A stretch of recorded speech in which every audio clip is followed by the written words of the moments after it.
Bueno, la idea de la charla tampoco es que sea mucha chapa, ¿vale? Sino que haya un poquito de conversación. Entonces, de tiempo vamos bien a pesar de los problemas del arranque. TDD, que son las siglas de Test Driven Development, es una técnica que nos ayuda a desarrollar software de manera eficiente y segura. Pero para sacarle todo el partido, debemos escuchar lo que nos dicen los tests. ¿Vale? Los tests nos dicen cosas muy importantes sobre por qué a medida que vamos desarrollando software nos cuesta más y más y más hacerlo. De alguna manera nos viene a decir o nos ayuda a hacer un TDD de manera sostenible.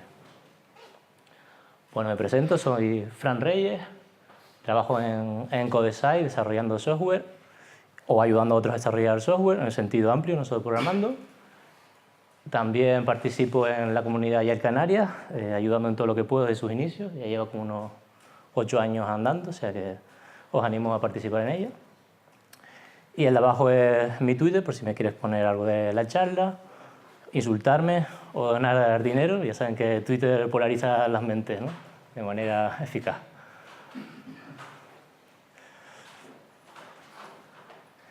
Aunque la idea de la charla no es tanto hablar de TDD, sino de cosas que tienen que ver con TDD, voy a hacer una pequeña introducción, ¿vale? Para que no os perdáis mucho. De todas maneras, ¿cuántos de los de aquí habéis usado alguna herramienta de testing automático? ¿Cuántos lo usáis en el día a día? ¿Vale? ¿Cuánto habéis experimentado hacer TDD alguna vez? ¿Cuánto lo usáis en el día a día? Bueno, hay algunas manos. TDD es una técnica que creo que en D, por los 90 más o menos, y es una práctica también esencial en Stream Programming, ¿vale? Es una técnica que realmente es muy simple de comprender, ¿vale? Pero muy difícil de dominar, ¿vale? Hace falta practicar de manera constante para hacer un buen TDD. TDD se explica mejor viendo su ciclo, ¿vale? Si os fijáis, lo primero que se hace es escribir un test que falla, ¿ok? En la mayoría de los frameworks de testing, un test que falla se representa en rojo, por eso la flecha superior está en rojo. Lo siguiente que tenemos que hacer es hacer código para que pase el test que falle, ¿ok? Y en la mayoría de las librerías, un test que pasa se suele poner en rojo, en verde, perdón. Y entre medio en el que escribimos un test y que falla y lo hacemos pasar, lo que podemos hacer es una serie de refactors, que lo que hacen es mejorar el código, ¿vale? Y mejorar el código no solo en el sentido de que sea más legible, también que sea fácil de cambiar, ¿ok? Esto es muy importante también, porque a veces nos centramos mucho en que sea muy legible, pero después muy difícil de cambiar. Esto siempre es un trade-off, ¿ok? Refactor, ¿qué significa refactorizar? Refactorizar significa mejorar el código sin cambiar el comportamiento, ¿ok? Si estamos cambiando el comportamiento observable, no estamos haciendo refactor, ¿ok? Estamos reescribiendo el código. Si os fijáis, entre refactor y escribir el próximo test sigue estando en verde. Eso es lo que tenemos que intentar hacer. Por eso los refactors que hagamos para mejorar el código tienen que ser refactor pequeñitos, ¿ok? Seguir manteniendo el ciclo. Los tipos de refactor que se pueden hacer bueno, están explicados en un libro de ya hace bastantes años de Martin Fowler, ¿ok? Que os animo a leer y que dentro de poco además va a ser una reedición con el lenguaje de JavaScript, ¿vale? Los pythoneros van a tener que esperar, porque JavaScript está por encima en ese sentido. ¿Qué más? Bueno, este es el ciclo que, si os fijáis, es bastante sencillo. No hay nada así extraño, ¿verdad? Si habéis hecho testing, realmente es invertir un poco, ¿no? En vez de hacer el test después, lo haces antes, ¿ok? Hay otro libro también muy interesante, que eso lo recomiendo, aunque después lo pongo en las referencias, que es de Joshua Kirevsky, que nos permite además, bueno, tiende un puente entre lo que son los refactors y los patrones. ¿Vale? Eso también es muy interesante, ver cómo podemos pasar de los refactors a patrones conocidos, ¿okay? Y eso nos ayuda a comunicar mucho mejor, porque para eso son los patrones de diseño. Bien. Y Ankelbo, que también es una de las personas así conocidas del mundo de TDD, que tiene otro libro famoso también de él, es el Clean Code, así de lo más famoso, escribió lo que para él eran las 3 leyes del TDD, que realmente lo que hacen desde mi punto de vista es complementar el ciclo, ¿vale? Para que se entienda mucho mejor. La primera ley dice algo así como debes escribir un test que falla antes de escribir el test de producción. ¿Bien? La siguiente dice que no debes escribir más de un test de lo que es suficiente para que falle. Y la última, lo que nos viene a decir es que no debes escribir más código de producción del suficiente para pasar el test que falla. ¿Ok? Lo interesante no es tanto pensar en estas 3 leyes como si estuvieran escritas en piedra y tuviéramos que seguirlas. Lo interesante de esto es que nos cuenta cosas sobre el ciclo de TD, ¿vale? Nos cuenta cosas sobre que tenemos que hacer el mínimo código, ¿vale?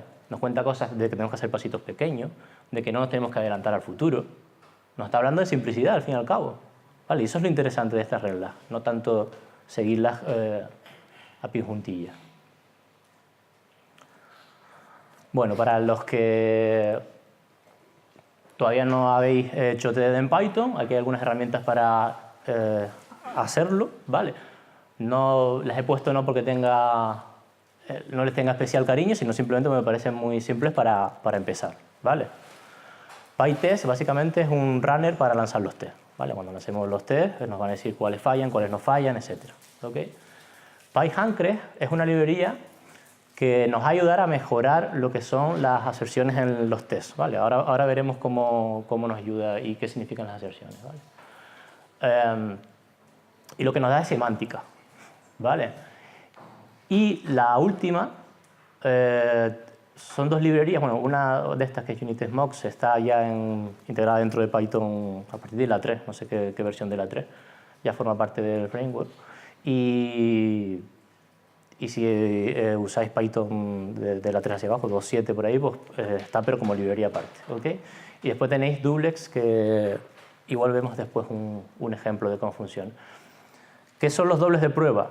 Bueno, como lo decía antes, ¿no? Voy a intentar hacer una simplificación de esto porque los dobles de prueba es algo bueno, que podría ser otra charla, ¿vale? Pero básicamente lo que nos ayuda a los dobles de prueba es a probar algo sin tener que probar la dependencia, una de las dependencias que pudiera tener, ¿vale? Imaginemos que tenemos un código que lo que hace una serie de algoritmos del tipo que sea y después llama a una API externa, ¿vale? Y nosotros lo que queremos probar es eso sin interactuar con el sistema externo, ¿vale? No queremos interactuar, ¿por qué? Por diferentes motivos, porque cada vez que hacemos una petición nos cobra, porque es lento, porque es inestable, etc. ¿Vale? Hay muchas formas por las que queremos usar dobles de test. No son todas, ¿vale? No son siempre en esa cuestión. También es porque queremos acotar los tests que queremos hacer, ¿vale? Porque las variantes, ¿no? Cuanto más complejidad ciclomática, pues más test vamos a tener que hacer. Entonces a veces nos interesa cerrar en ese sentido y hacer test que sean más acotados, ¿vale? Vamos a ver si podemos ver aquí cómo sería. Esto es con la librería Dublex, ¿vale? Y aquí se ve un ejemplo de cómo se hace eso de los dobles de prueba, ¿no? A ver, esto... Vale, vamos a ir con...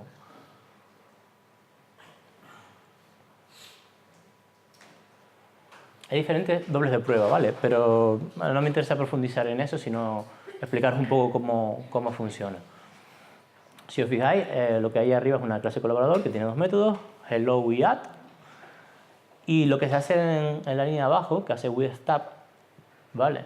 Lo que hace es que indica cómo se tiene que comportar, ¿vale? Con los métodos que está ahí. Es decir, cuando se llama al método hello, lo que va a lanzar es una sesión. Y cuando se llame al método add con cualquier argumento, pues fijaros que add permite añadir 2 argumentos, va a retornar 4. ¿Ok? Y cuando ejecutemos eso, dentro del código que vamos a probar, ¿vale? Que no va a ser el doble de prueba, sino que vamos a probar es otra cosa, lo que va a hacer es devolvernos esto, ¿vale? Estamos como prefijando la respuesta que va a devolver.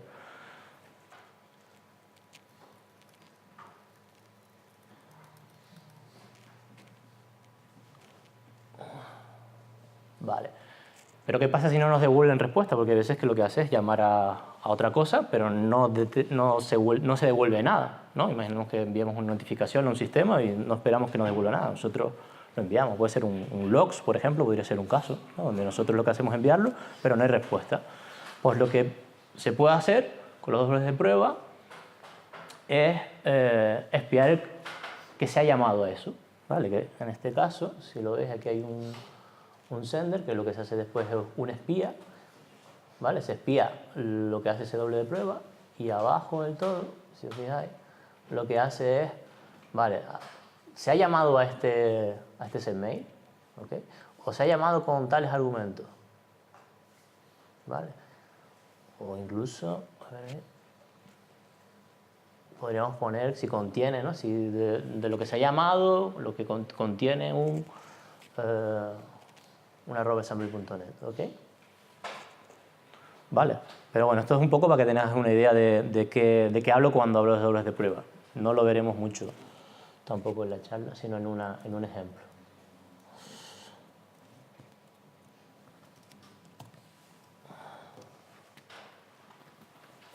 Bueno, después de todo este rollo, por fin código, ¿no? Esto podría ser un test hecho o no con TD, porque no podemos ver que se ha hecho con TD. Lo único que podemos apreciar es que si hay test, pues hay algo ahí, ¿no? Hay algo que indica que por lo menos de alguna forma se ha hecho. Si os fijáis, es muy sencillo el test. El método lo que indica es el nombre, ¿vale? Nos dice si es vacío cuando es creado, ¿vale? ¿Pero qué es vacío cuando es creado? Pues normalmente usamos el contexto, es el nombre de la clase, ¿vale? Esto no tiene por qué ser así, hay diferentes formas de hacerlo.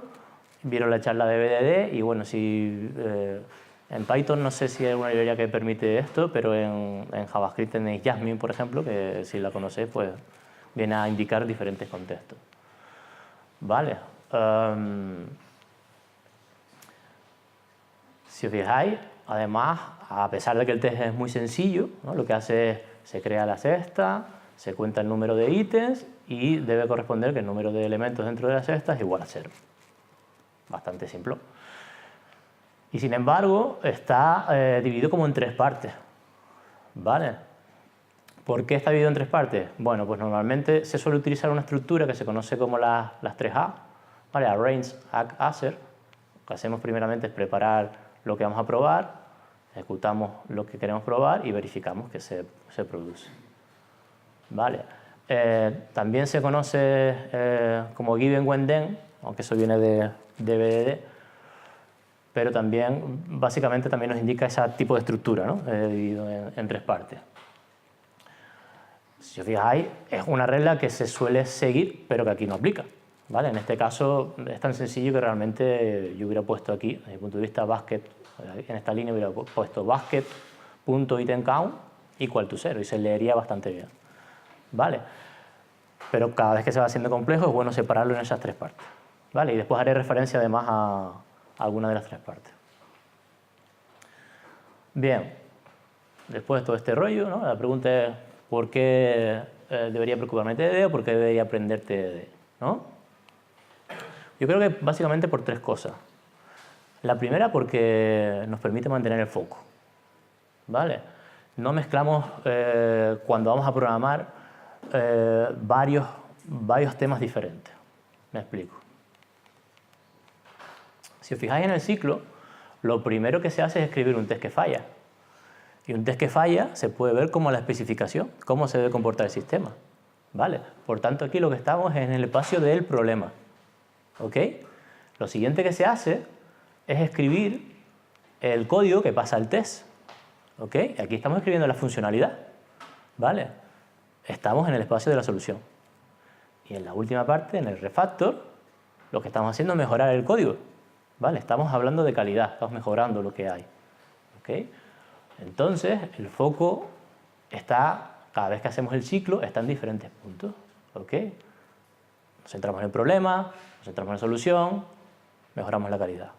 Problema, solución, calidad. Problema, solución, calidad.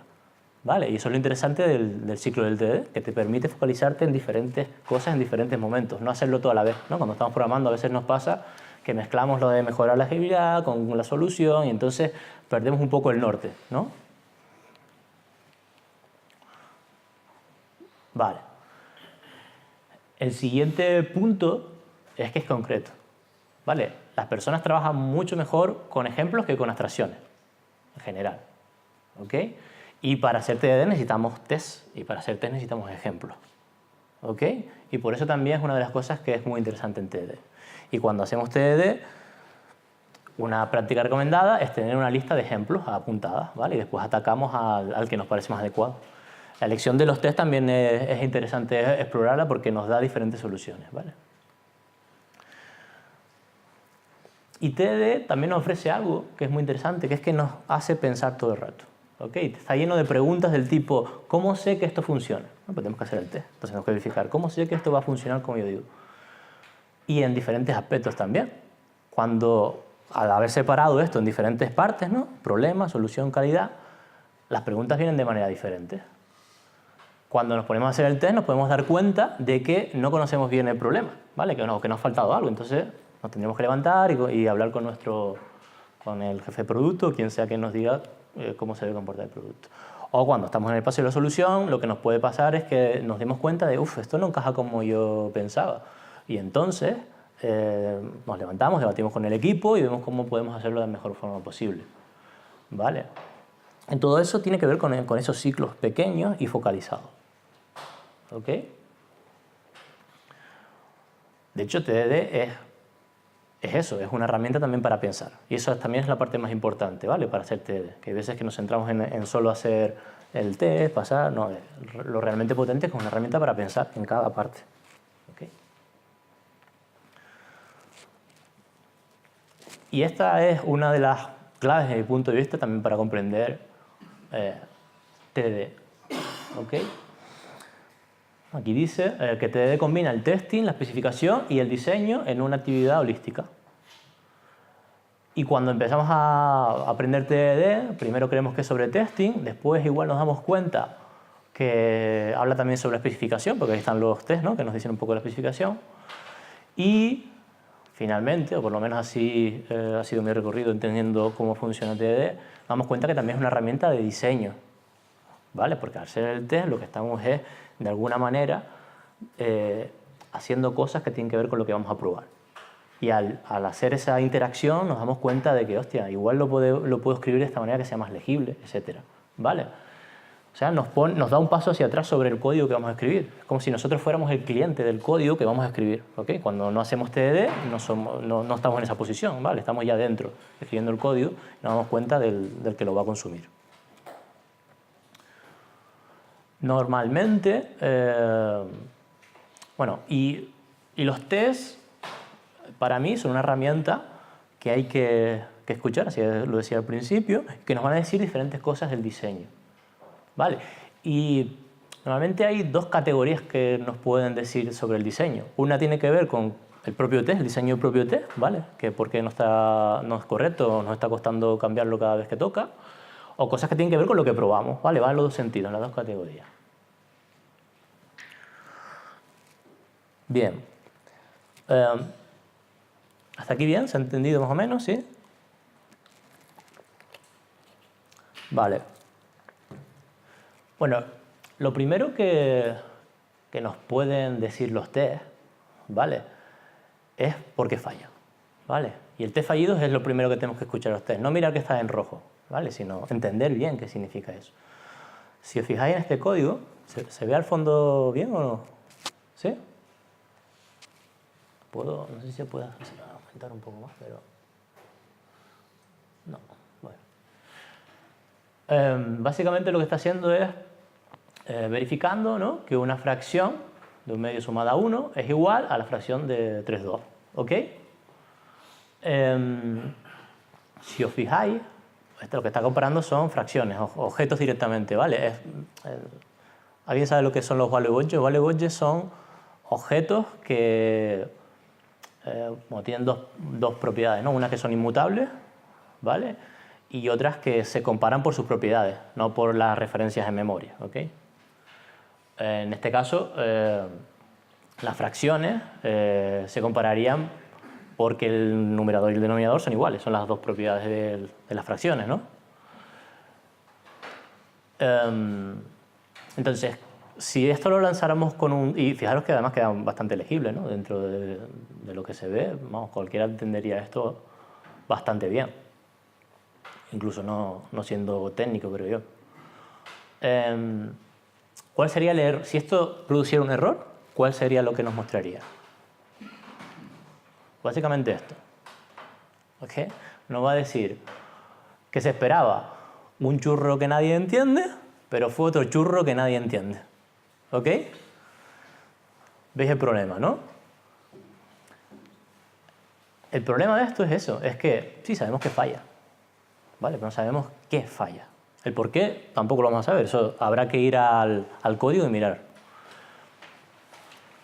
Y uno de los problemas de esto es que si no escuchamos bien al test y simplemente nos centramos que, vale, está en rojo, pero como yo estoy ahora mismo en el contexto en el que entiendo lo que puede fallar, porque estoy en el problema y en la solución y me he estado moviendo ahí en esa parte, yo me puedo dar cuenta de qué puede fallar, ¿vale? Pero por el contexto, porque estoy ahora mismo trabajando en esa parte.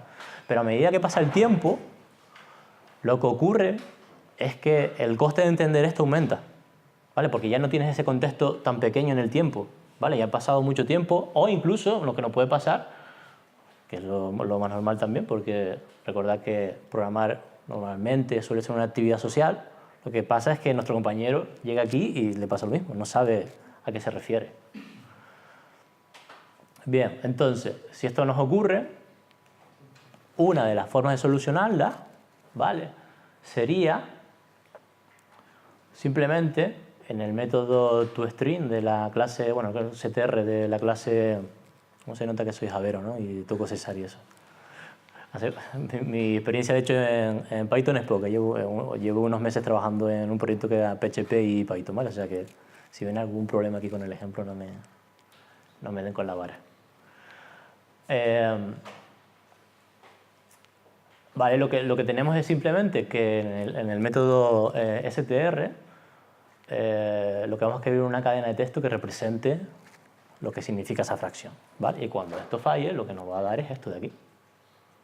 ¿Ok? Y se va a entender bastante bien, ¿vale? Va a entender qué es lo que falla. Y si os fijáis, es muy claro. Lo que falla no es el denominador, lo que falla es el numerador, que no es igual. ¿Ok? ¿Por qué? No lo sé, eso ya se verá. Pero ya nos ha indicado un camino, ¿sabes? Sobre el que después vamos a arreglar los problemas. En el otro no, en el otro nos ha dicho falla. Y ahora, y a lo mejor pierdes el tiempo mirando la parte del denominador, pero no ha tenido nada que ver con eso.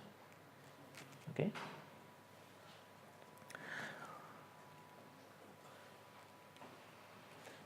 Otra forma de solucionarlo, ¿cuál sería? Bueno, comparando también las propiedades, ¿no? En vez de los objetos se comparan las propiedades. Eso sería también el más sencillo, ¿no? ¿Qué pasa? Que eso lo que nos hace es que el test sea pues, un poquito más ruidoso, ¿no? Porque tenemos que comparar el denominador y el numerador. Otra forma de resolverlo sería que, imaginémonos que además tenemos muchos tests que comparan de este tipo. Lo que haríamos para no repetir ese código todo el rato y cada vez que haya que hacer algún cambio tenga que ir cambiando todos los tests, es sacarle un método. Es la forma más sencilla que se conoce, ¿no? Sacas un método y entonces se cambia ahí y ya está. Y eso va bien como solución si no tienes muchas variaciones, ¿vale?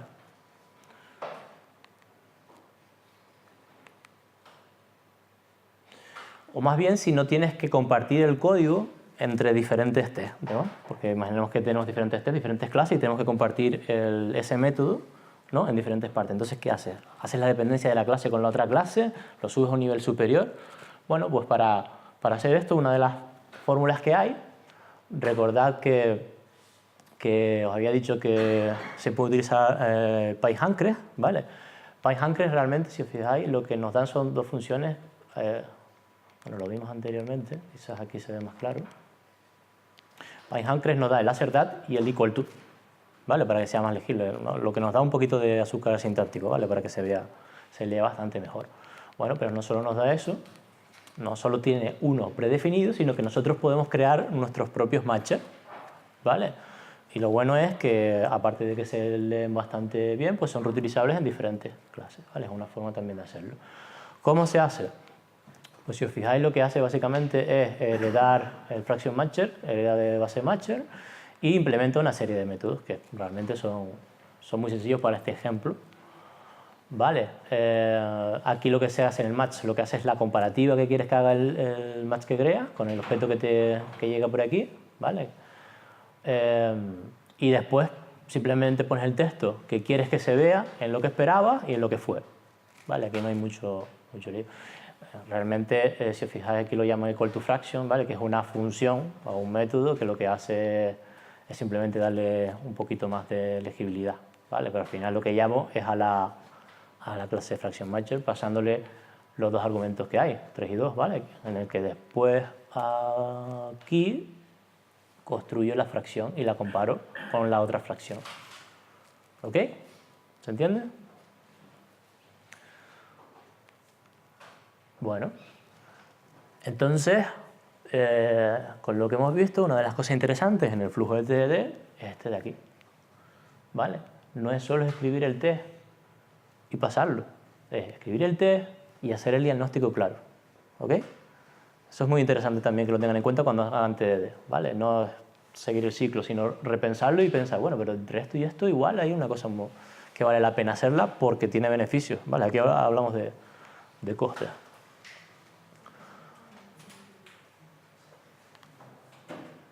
Vale, más problemas que nos pueden contar los tests, ¿no? Este es un poquito más difícil, a ver si soy capaz de explicarlo bien. Hay veces que lo que nos cuesta es preparar el test, ¿no? Recordáis que había dicho que estaba la range, ¿no? El ACK y el ASCER. Pues a veces lo que nos pasa es que los tests nos cuesta hacerlo, ¿vale? ¿Y por qué nos cuesta hacerlo? Pues a veces nos cuesta hacerlo por diferentes motivos. Uno podría ser porque lo que estamos probando, lo que tiene es muchas dependencias. Si os fijáis aquí, el procesador de órdenes pues tiene una psicodependencia, ¿no? El validador, el que hace el cobro, el que mira el cambio de moneda, el cliente, el que envía el pedido finalmente. Imaginémonos que además que para todos estos hemos usado dobles de prueba, ¿vale? Porque todos al final lo que hacen es, no sé, llamaron una API externa o una API dentro de nuestros servicios. O sea, imaginemos que hemos dividido el sistema en diferentes, ¿no? Hemos utilizado esto de que estaba muy de moda, que ahora es los microservicios, pues lo hemos dividido, ¿no? En cada sistema hace una cosa diferente. Entonces, si esto fuera así, pues estos serían todos dobles de prueba. Y esto es lo que nos está costando cuando hacemos los test, ¿no? Es verificar, hacer los dobles de prueba y decir, vale, se tienen que comportar así y este también, y este también, y este también. Y según vamos avanzando y hay más variabilidad, ¿no? Más casos que hay aquí, que aquí es muy sencillo porque es solo incondicional, pero si la complejidad ciclomática, quiere decir el número de if, aumenta, pues imaginémonos cómo va a quedar el arranque de ese test y en cada uno de ellos. Entonces, igual lo que nos está diciendo es que, y si escuchamos bien los test, es que lo que están son los constructores pues, inflados, ¿no? Lo que hay es que quizás muchas dependencias. Y lo podíamos haber dicho bien porque podíamos haber usado el principio de única responsabilidad y haber dividido las cosas estas como están hechas, y eso es correcto. El problema es que hay mucha dependencia. ¿Cuál sería la fórmula para resolver esto? Bueno, pues sencillo. Realmente lo que hacemos es, si os fijáis, lo que se hace es validar el pedido. No estoy viendo el código. Aquí lo que se hace es, no, si es válido, entonces se hace el cobro. El cobro significa realmente obtener el precio en base a la orden. A ver, la orden, bueno, se consigue el precio de la orden con el cambio, ¿no? El cambio que hay y con los cupones que tiene el cliente. Y en base a eso se llama al que genera el cobro, pasando el precio y el cliente. Si os fijáis, al final, aquí abajo, se está utilizando a esta dependencia de aquí, Receivable, usando las otras. ¿Okay? Entonces lo que nos está diciendo eso es que hay algún tipo de relación en ese tipo de objetos que están interactuando. Entonces la solución, y ahí es muy sencilla de ver, porque realmente si se fija está todo dentro de un método, entonces casi que nos está ya diciendo cuál sería la solución, es crear una abstracción o una clase que lo que haga es hacer todo eso, ¿vale? Y así reducimos las dependencias. También comento una cosa, los ejemplos que estoy poniendo son ejemplos muy sencillos para que los entendáis y probablemente estén en el límite de si aplico o no la solución, ¿vale? ¿Cuándo va? 10 minutos. Bien, pues voy a darle caña, venga. Más cosas por lo que pueden ser duros de escribir los tests.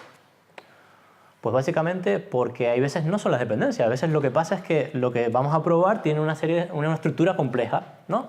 Este ejemplo sería que para crear el pedido lo que necesitamos es el cliente necesita una dirección, la dirección necesita un código postal, etcétera, etcétera. Y después lo que hacemos es añadir las líneas del pedido. Entonces, bueno, como veis, este ejemplo es muy sencillo, pero esto yo lo he visto, vamos, no cabría en esta pantalla para ver lo que hay en el arrange del test, ¿vale?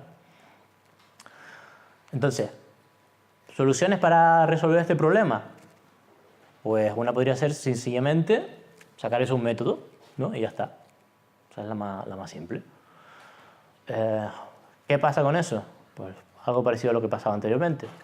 Cuanto más variabilidad hay, más complejo se vuelve, porque tenemos que hacer diferentes métodos y después a ver qué nombre le ponemos porque va a la variable.